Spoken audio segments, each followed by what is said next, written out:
Imagine packing your suitcase for what should be one of the happiest trips of your life.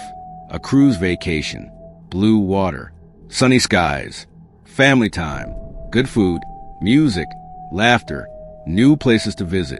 For most people, a cruise is a chance to relax and make happy memories. But for one young woman, that dream vacation became the last trip she would ever take. Anna Kepner was only 18 years old. She had her whole future ahead of her. She was finishing high school. She had dreams. She had people who loved her. She had plans for tomorrow. No one could have imagined that before the cruise ended, she would disappear. 1 minute, she was somewhere on one of the biggest vacation ships in the world. The next, no one could find her. Family members began asking questions. Friends waited for answers. Passengers continued enjoying their vacation, unaware that something terrible had already happened. Then came the shocking discovery. Anna's body was found hidden inside the cabin where she had been staying. The vacation had suddenly become a crime scene. Because the ship was sailing in international waters, local police could not immediately take over the investigation. Instead, federal investigators became responsible for solving the mystery. As investigators searched for answers, a much more disturbing story slowly began to unfold. The evidence did not point toward a stranger. It did not point toward another passenger. Instead, investigators began looking much closer to home. The investigation eventually focused on someone who had been traveling with Anna during the vacation, someone many people never expected. The case quickly gained national attention. People across the country wanted to know how something so tragic could happen on a cruise ship filled with thousands of people. How could no one stop it? How could someone disappear inside such a crowded place? How long had investigators known what really happened? What evidence helped solve the case? And why were so many court records kept secret during the early months of the investigation? Today, we will carefully walk through everything investigators have revealed. We will separate confirmed facts from allegations that are still being decided in court.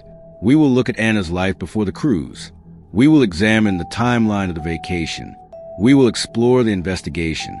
We will explain why this case became a federal criminal case. And we will discuss where the case stands today. As always, everyone accused of a crime is presumed innocent unless proven guilty in court. This video is based on publicly available information, official court documents, and statements released by investigators. Now, let's begin at the very start. Because to understand what happened on that cruise, we first need to understand who Anna Kepner was. Before we begin, if stories the media ignore deserve justice, then subscribe to Unseen Crime Dossiers right now. Like this video so more people can see the truth, and comment below if you believe these voices deserve to be heard. Share this story, because awareness can change everything. Welcome to Unseen Crime Dossiers, where the stories the world tries to forget are finally uncovered. Stay with us, because every case you'll see is shocking true, and you won't want to miss a single detail. Anna Kepner was an 18-year-old high school senior from Titusville, Florida. She was in the final stage of high school and was preparing for graduation. Like many students her age, she was thinking about the next chapter of her life and the opportunities that would come after finishing school. People who knew Anna said she was organized, responsible, and focused on reaching her goals. She spent much of her time balancing school activities and time with her family and friends. Her daily life followed a simple routine that included attending classes, completing schoolwork, and taking part in activities that she enjoyed. Nothing about her daily schedule suggested that her name would later become known across the United States because of a criminal investigation before the events that brought national attention to her case. Anna was simply a young woman looking forward to the future. Education played an important role in Anna's life. She worked hard in school and was known for taking her studies seriously. Teachers and classmates describe her as someone who completed assignments on time and stayed focused during class. She understood that good grades could help her reach her long-term goals, so she put effort into learning and improving. Anna also participated in cheerleading, an activity that required regular practice, teamwork, and discipline. Cheerleading was more than performing at school events. It involved learning routines, practicing with teammates, and staying committed throughout the school year. Taking part in both academics and extracurricular activities showed that she was able to manage different responsibilities while remaining dedicated to each one. These parts of her life helped shape the person she was becoming as she approached adulthood. Outside the classroom, Anna enjoyed spending time with people close to her. Friends remembered her as someone who was easy to talk to and willing to help others when needed. She built friendships through school, cheerleading, and everyday activities. Like many teenagers, she spent time talking with friends, making plans, and creating memories during her final year of high school. She also remained connected with her family and participated in family events and gatherings. Public information does not suggest that Anna lived an unusual or isolated life. Instead, her routine reflected the experiences of many young people who were preparing to leave high school and begin a new stage of life.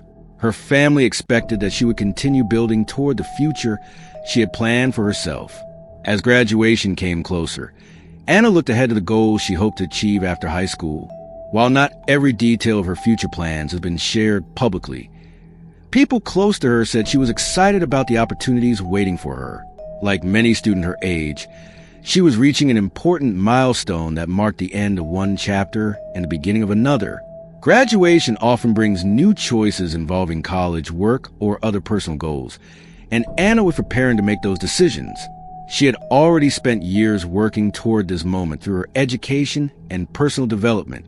Those who knew her believed she had many possibilities ahead, and they expected her to continue building a successful future based on the work she had already done.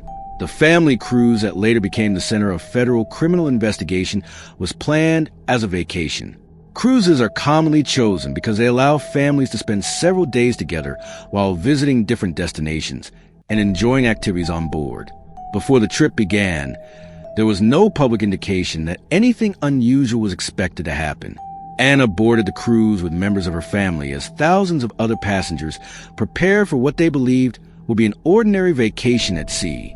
Large cruise ships operate like small cities, offering restaurants, entertainment, swimming pools, games, shopping areas, and organized events throughout each day. For many families, these trips become opportunities to relax and spend uninterrupted time together.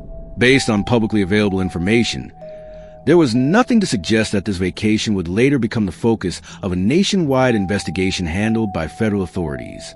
After Anna's death, many people who had known her began sharing memories of her life. Friends, classmates, teachers, and community members spoke about the person they remember before the case became national news. They described her as a student who participated in school activities, respected others, and maintained positive relationships with those around her. Memorials and tributes were organized to recognize her life and to support her family during a difficult period.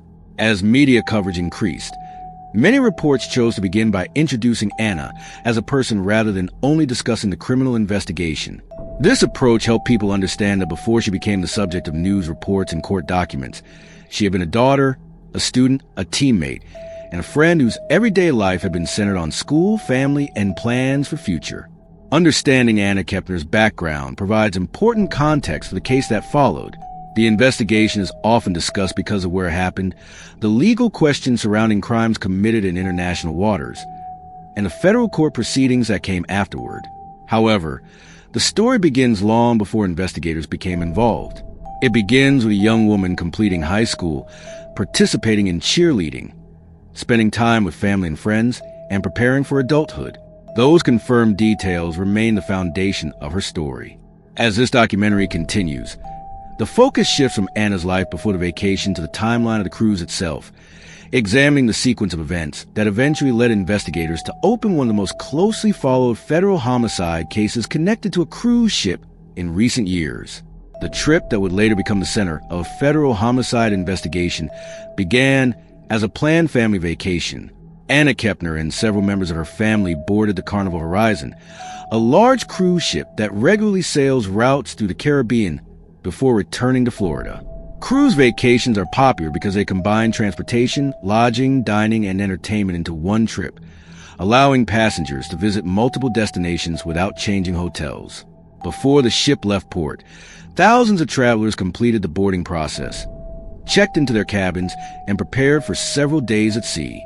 Families unpacked their luggage, explored the ship, and reviewed the schedule of activities available throughout the voyage. Publicly available information has not indicated that anything unusual occurred during embarkation. Like every other passenger, Anna began the trip expecting an ordinary vacation with her family. The Carnival Horizon is designed to carry thousands of passengers and crew members at one time. It contains hundreds of guest cabins spread across multiple decks, along with restaurants, swimming pools, theaters, shops, fitness centers, lounges, and outdoor recreation areas. Every day, passengers can choose from many scheduled events, including live performances, games, educational presentations, movies, and organized family activities. Crew members work around the clock to manage operations, serve meals, maintain security, and assist guests throughout the voyage. Because of its size, a modern cruise ship functions much like a small floating city. People move constantly from one location to another, making it common for family members to separate during the day before meeting again later. This busy environment creates a setting where thousands of individual movements happen every hour, making accurate timelines an important part of any investigation that later takes place on board. For Anna and her family, the early part of the vacation appeared to follow the normal routine experienced by many cruise passengers. Families often spend the first day becoming familiar with the ship, locating restaurants, exploring public spaces, and attending safety demonstrations required before departure. After the ship reaches open water, guests usually begin participating in activities based on their personal interests. Some choose to relax near the pools, while others attend shows, enjoy meals, or visit observation decks to watch the ocean. Cruise schedules are designed to give passengers flexibility, meaning family members are not always together throughout the day.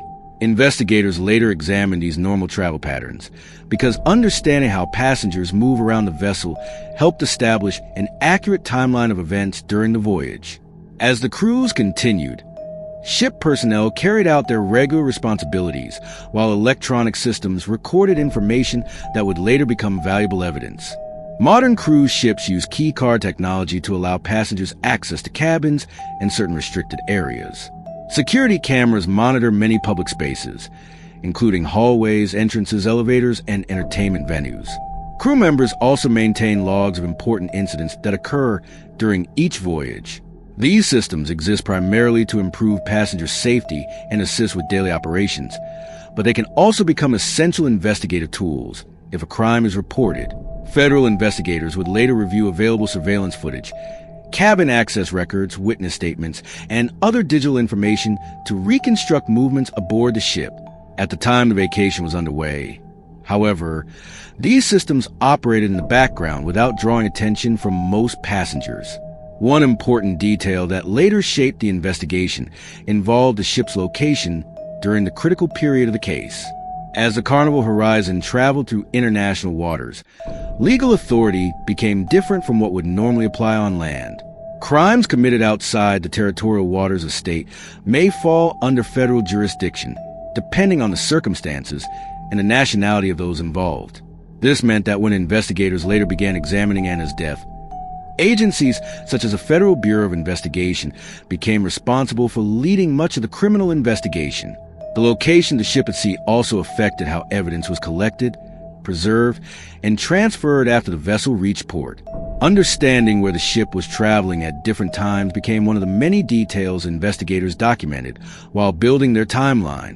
Although thousands of people were enjoying their vacations throughout the ship, investigators would later determine that the routine atmosphere changed before the voyage ended. At first, there was no public indication that a serious incident had occurred. Guests continued attending scheduled events. Restaurants remained open. Entertainment programs continued, and the ship operated according to its normal schedule. Behind the scenes, however, events were beginning to unfold that would eventually require interviews with passengers, reviews of electronic records, and forensic examinations conducted by federal authorities. Because cruise ships operate as enclosed environments with defined passenger lists and controlled access points, investigators are often able to reconstruct movements more thoroughly than they can in many land-based investigations. This characteristic will become an important part of understanding what happened during Anna's final hours aboard the vessel. Looking back, the family vacation marked the final period of Anna Kepner's life before the investigation began. What started as an ordinary cruise transformed into a case that attracted national attention because of its location, the legal issues surrounding crimes committed at sea, and the allegations that later emerged during federal court proceedings. At the beginning of the trip, none of the passengers knew that the voyage would eventually be examined through surveillance records, witness interviews, and official court documents. The vacation itself became the starting point for investigators seeking to establish a precise sequence of events. In the next chapter, attention shifts to the last confirmed timeline of Anna's movements aboard the Carnival Horizon, where investigators began identifying the final moments that could be verified before the investigation took an unexpected direction. As the family vacation continued aboard the Carnival Horizon, investigators would later focus closely on one important question. When was Anna Kepner last confirmed to have been seen alive? Establishing this point became one of the first priorities in the investigation because it helped narrow the timeline and identify the period during which the crime may have occurred. In every homicide investigation, detectives begin by separating confirmed facts from assumptions. They look for evidence that can be independently verified through witness statements, electronic records, surveillance footage, and other reliable sources. In Anna's case, investigators carefully examined each reported sighting to determine which moments could be supported by evidence. Rather than relying on memory alone, they worked to build a timeline using information that could be confirmed through multiple sources. This process allowed investigators to identify the final known period during which Anna was believed to be alive before her disappearance became apparent. According to publicly available information, Anna spent time aboard the cruise ship during the early part of the voyage in ways that were consistent with normal passenger activity. Like thousands of other guests, she had access to restaurants, entertainment areas, outdoor decks, and other public spaces throughout the vessel.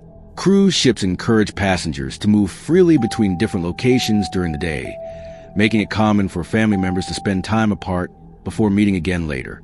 Because this pattern is typical on large cruise ships, it did not immediately raise concern when Anna was not constantly seen by every member of her family.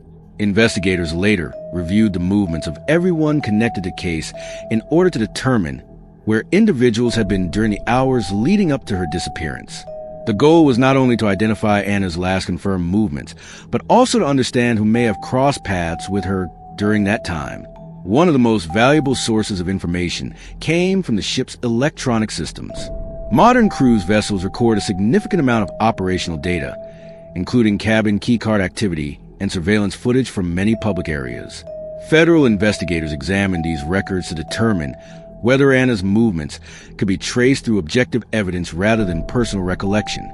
Security cameras can document when passengers enter or leave certain locations, while electronic cabin access systems may show when authorized keycards are used to unlock cabin doors.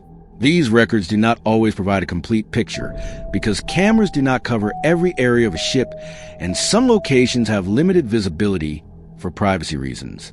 Even so, combining electronic data with witness interviews allowed investigators to create a more accurate timeline than would have been possible using testimony alone. Investigators also interviewed family members, crew members, and other individuals who may have interacted with Anna during the voyage. Each interview was compared with available physical and digital evidence to identify points of agreement and to clarify differences between individual accounts. This careful comparison is a standard part of major criminal investigations because memories can vary, especially after unexpected events. Rather than accepting every statement at face value, investigators look for details that could be independently verified. Public court records indicate that this process eventually helped narrow the sequence of events surrounding Anna's final known movements aboard the ship.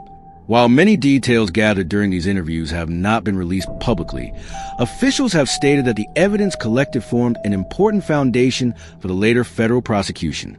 As investigators continued reconstructing the timeline, they reached a point where no confirmed public evidence showed Anna alive after a certain period.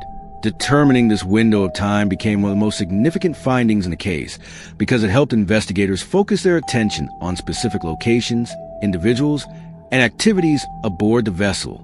Rather than searching the entire duration of the cruise, they concentrated on a much smaller time frame supported by available evidence. This approach allowed forensic specialists to examine relevant areas more efficiently, while investigators reviewed additional records connected to the people who had been near Anna during those hours. Establishing this limited timeline became a critical step that guided nearly every investigative decision that followed. The fact that the incident occurred aboard a cruise ship added unique challenges to the investigation. Unlike crimes committed in a neighborhood or public building on land, a ship at sea is a controlled environment where everyone on board is documented through passenger manifests and crew records. Entry and exit points are limited, and many daily activities leave electronic records. At the same time, investigators must account for the constant movement of thousands of passengers across multiple decks and public spaces. Federal authorities therefore combined traditional investigative methods with maritime procedures to reconstruct events as accurately as possible. They analyzed the layout of the vessel, reviewed available digital information, and examined how passengers typically moved throughout the ship during the relevant period. These efforts helped establish a clearer understanding of Anna's final known movements without relying on speculation or unverified reports.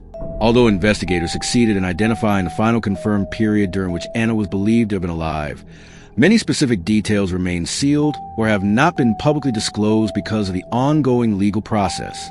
Officials have released only the information necessary to explain the charges and support court proceedings, while additional evidence is expected to be presented during trial. This means that some aspects of Anna's final hours are known only to investigators, prosecutors, defense attorneys, and the court. Even with those limitations, the timeline created from witness interviews, electronic records, and forensic evidence became one of the strongest parts of the government's case. In the next chapter, the focus shifts to the moment people realized Anna could no longer be located, setting in motion the search that transformed an ordinary family vacation into a federal homicide investigation. As the cruise continued according to its planned schedule, there came a point when Anna Kepner could no longer be located. At first, there was no public indication that a serious crime had taken place. On a large cruise ship carrying thousands of passengers, it is common for family members to spend several hours apart while participating in different activities. Some guests attend live shows, others visit restaurants, relax by the pool, explore outdoor decks, or return to their cabins to rest. Because of this, not seeing a relative for a short period usually does not immediately cause alarm. However, as more time passed, Anna's absence became increasingly unusual. Family members expected to see her again, but those expectations were not met. What initially appeared to be a simple question about where she might be slowly became a much more serious concern. That change marked the beginning of a search that would later become central to one of the most closely followed federal homicide investigations connected to a cruise ship. When Anna could not be found, those traveling with her began checking the places where they believed she might be.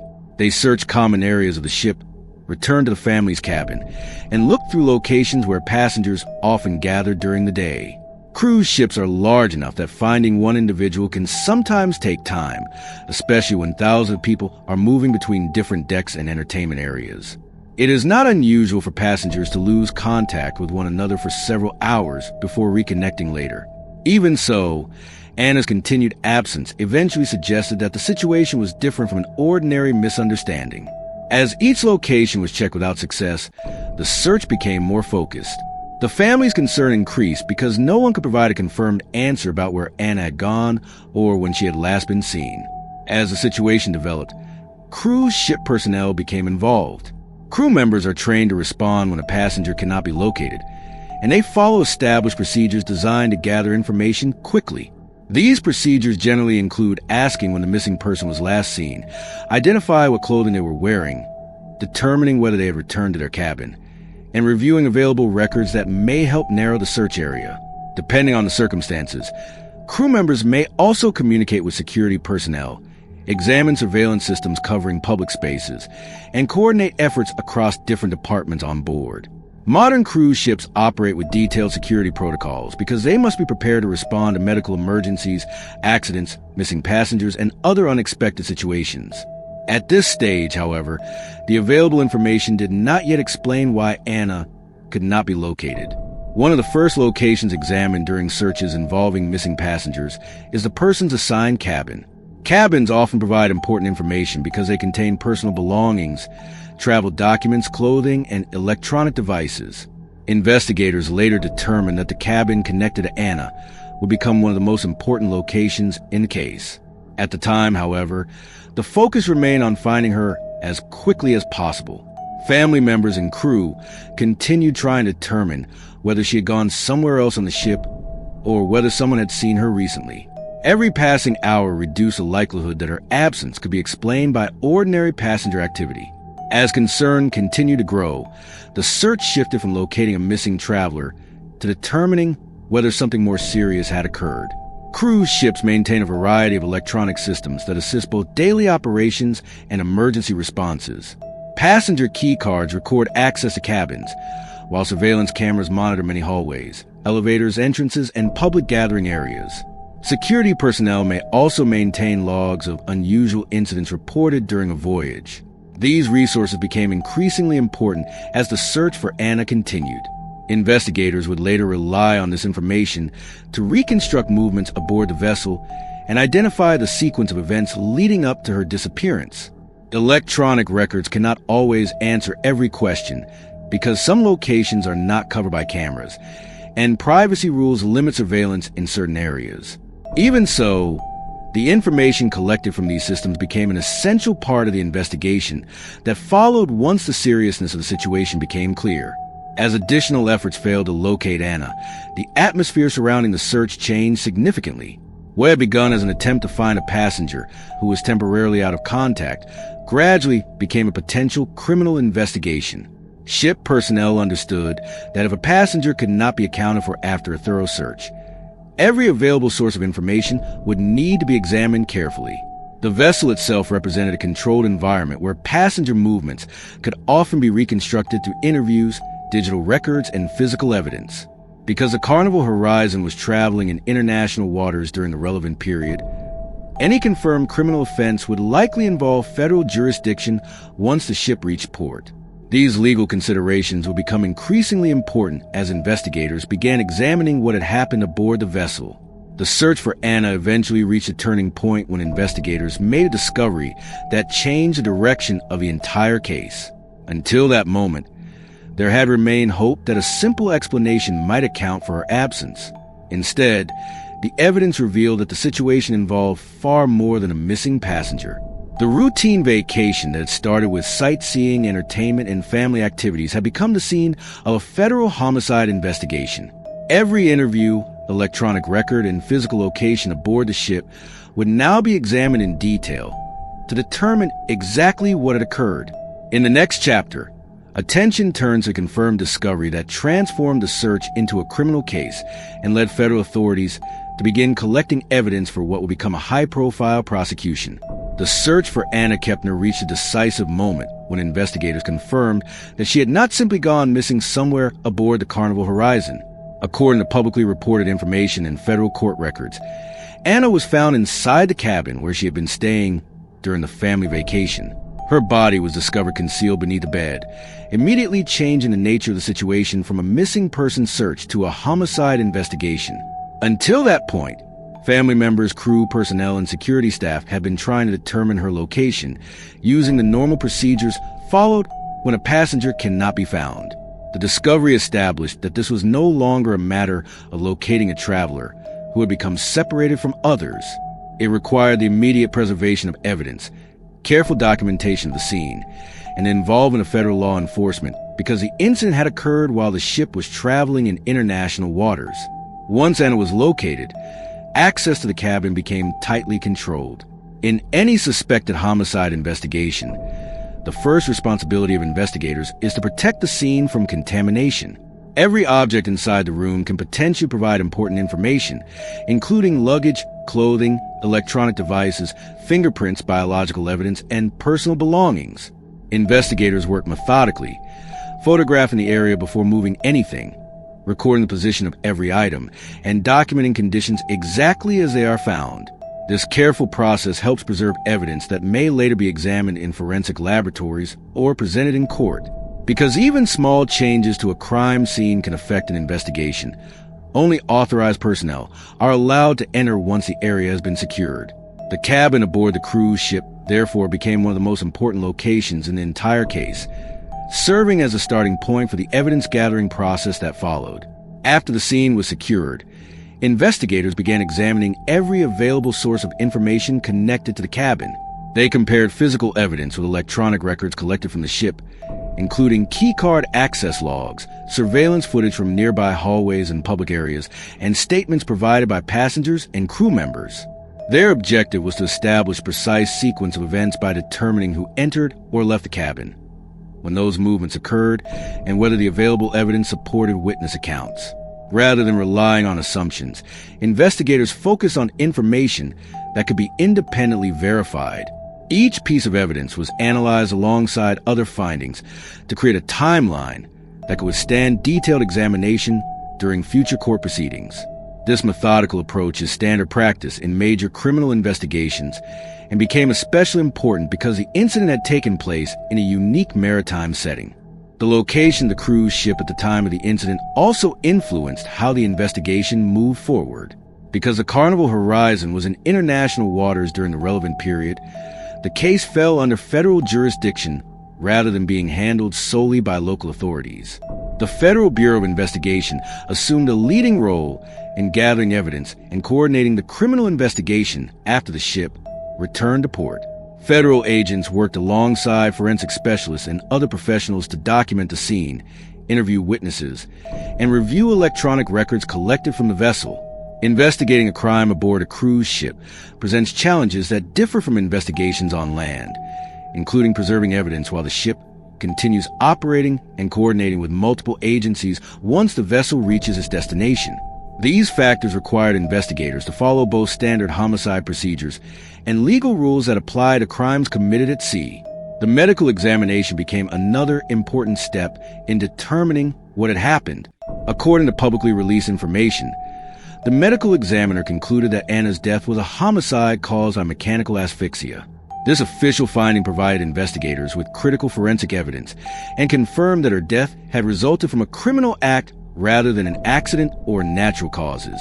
The medical examiner's report formed one part of a larger body of evidence that also included physical findings, digital records, witness interviews, and other investigative materials.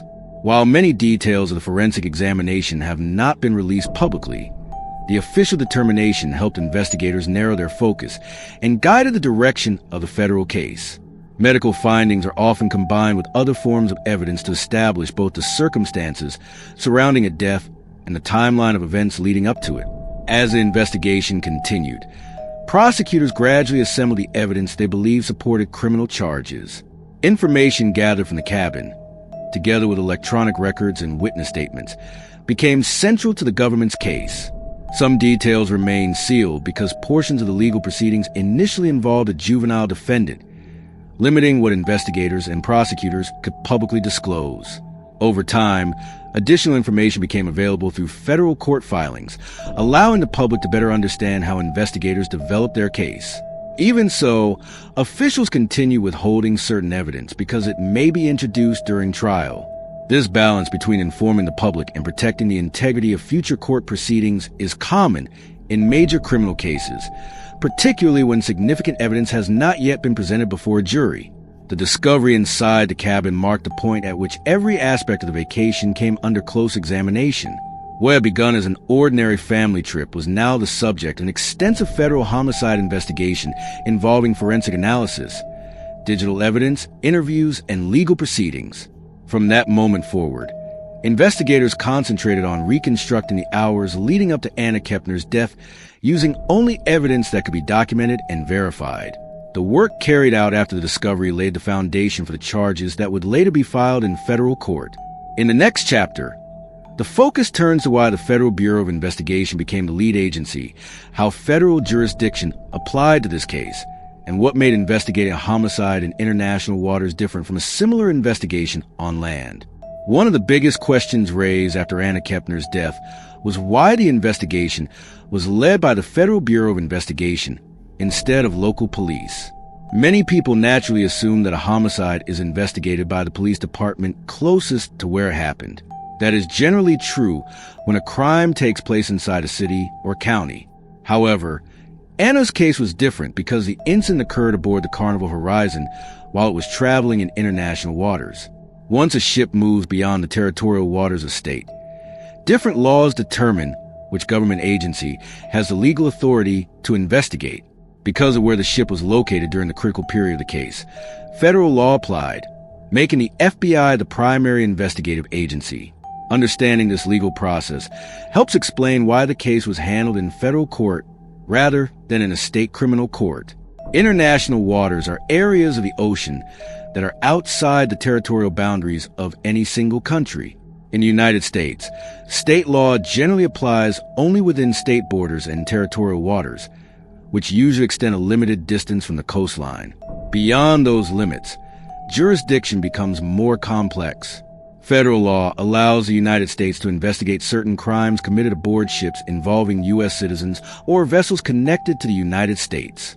Since Anna Kepner and others involved in the case were United States citizens, and the cruise ship operated under circumstances that brought the incident within federal jurisdiction, the investigation became the responsibility of federal authorities. This legal framework exists to ensure that serious crimes committed at sea can still be investigated and prosecuted even when they occur far from land. Legal professionals also use the case to explain how federal jurisdiction operates when crimes occur outside the territorial boundaries of individual states. Many members of the public were unfamiliar with the legal process that determines whether a case is investigated by local authorities or federal agencies. News reports and legal commentary described why the Federal Bureau of Investigation became responsible for leading the investigation and why the prosecution was handled in federal court. The early sealing of court records because of juvenile proceedings also became an important topic of discussion. Attorneys and legal experts explained that these procedures are established by law and are not unique to this case. As additional documents became public following the adult indictment, people gained a clearer understanding of how federal courts balance transparency with the legal protections provided during ongoing criminal proceedings. Anna's hometown and school community responded by remembering her life before the investigation became national news. Friends, classmates, teachers, and community members shared memories through public tributes and memorial gatherings. Many remembered her as a student involved in school activities and described the impact she had on those who knew her. These tributes focus on Anna's life rather than the allegations contained in court documents. Community members expressed support for her family while encouraging respectful discussion of the case.